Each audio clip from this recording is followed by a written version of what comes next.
Assalamualaikum warahmatullahi wabarakatuh. Selamat pagi anak-anakku semua. Masuk lagi di mata pelajaran fikih di semester genap. Oke, untuk pagi hari ini saya akan jelaskan bab pertama atau bab keempat di mata pelajaran fikih. Nah, di bab pertama ini masuk di pengertian hutang piutang, gadai dan hiwala. Nah, Anda harus tahu bahwa hutang piutang itu bagaimana, gadai bagaimana dan hiwala. Nah, untuk pertemuan pertama ini saya akan membahas dulu tentang hutang piutang. Nah, di sini saya cantumkan gambar ya bagaimana orang yang sedang melakukan hutang piutang dengan uang ya. Nah, ada juga seorang karyawan penggadaian ya, pegadaian. Oke. Nah, kita masuk di hutang piutang. Nah, pengertian utang piutang tidak jauh beda dengan pengertian pinjam meminjam dari bab sebelumnya. Kita sudah tahu bahwa pinjam meminjam itu adalah meminjam sesuatu barang kepada seseorang ya. Karena kita tidak memilikinya. Oke, mungkin masih ingat, ada yang masih ingat dan ada yang sudah lupa ya. Oke.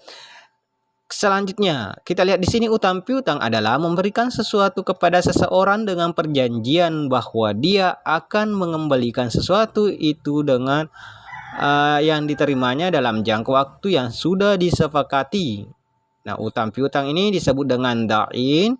Istilah dain itu juga terkait dengan qard ya, yang bahasa artinya memutus. Nah, dalam istilah fikih bahwa utang piutang adalah memberikan harta kepada orang yang memanfaatkannya dan mengembalikan gantinya di kemudian hari. Nah, itu masuk dari utang piutang. Oke. Nah, selanjutnya kita masuk dasar hukum. Ya, dasar hukum utang piutang. Nah, dasar hukum hutang piutang. Jadi dasar hukum utang piutang ada dua. Yang pertama dasar hukum ya dari Al-Qur'an. Ya, dasar hukum dari Al-Qur'an ya dalam surah Al-Baqarah ayat 245 yang artinya siapakah yang mau memberi pinjaman kepada Allah, pinjaman yang baik, maka memanfaatkannya hartanya di jalan Allah, maka Allah akan memperlipat gandakan pembayaran kepadanya dengan lipat ganda ya yang banyak. Nah, di sini kita lihat bahwa kalau kita memberikan sesuatu kepada seseorang bukan mengenai mengurangi harta kita, bahkan menambahkan melipat gandakan Allah. Nah, itu. Nah, dan Allah menyempitkan dan melapangkan rezeki dan kepadanya lah kamu dikembalikan. Jadi, kita tidak boleh kikir untuk meminjamkan kepada seseorang atau berikan hutang kepada seseorang.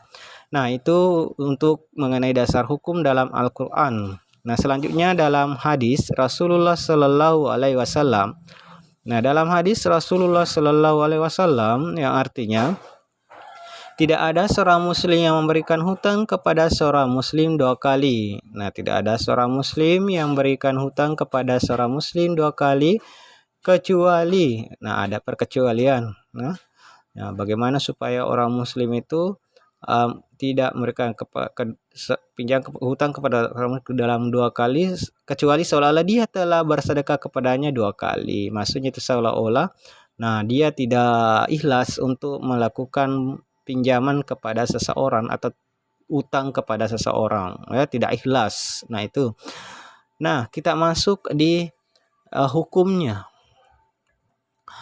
Hukum utang piutang. Jadi itu tadi dasar hukumnya.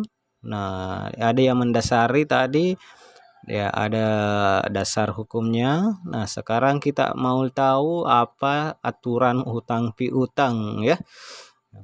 Nah, hukum utang piutang ya. Hukum utang piutang itu memberi hutang piutang itu bersifat fleksibel. Nah, maksudnya itu tergantung situasi dan kondisi maksudnya.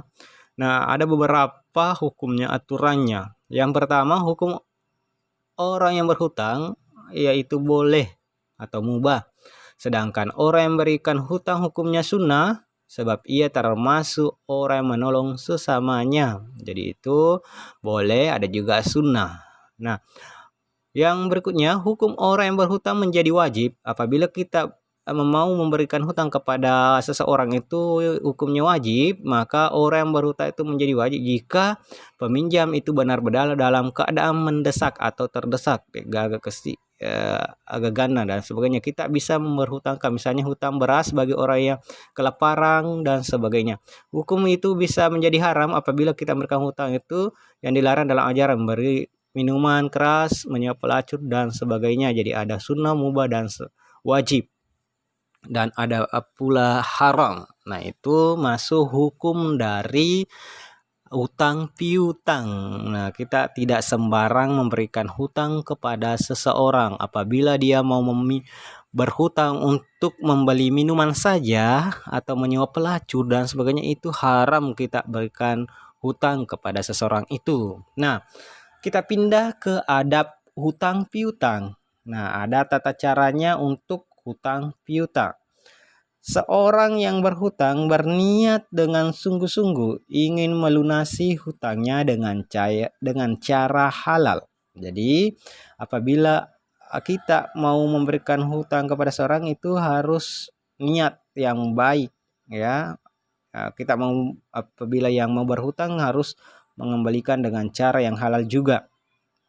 Berhutang pada orang yang berpenghasilan halal, berhutanglah dalam keadaan darurat atau mendesak saja, tidak boleh melakukan hutang piutang disertakan dengan jual beli. Jika ada keterlambatan melunasi hutang, maka kita segera berhutang kepada pihak dengan baik. Pihak yang berpiutang dianjurkan menangguh hutang jika pihak yang terhutang mengalami kesulitan dalam pelunasan.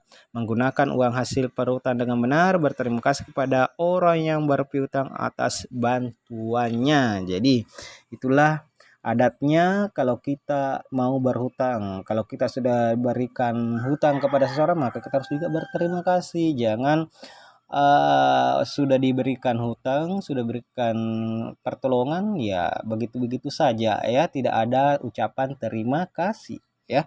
Oke, itu tadi materi untuk hari ini. Kita cuma masuk di hutang. Saya ya menjelaskan cuma hutang piutang. Nanti minggu berikutnya saya akan jelaskan tentang gadai dan hiwala.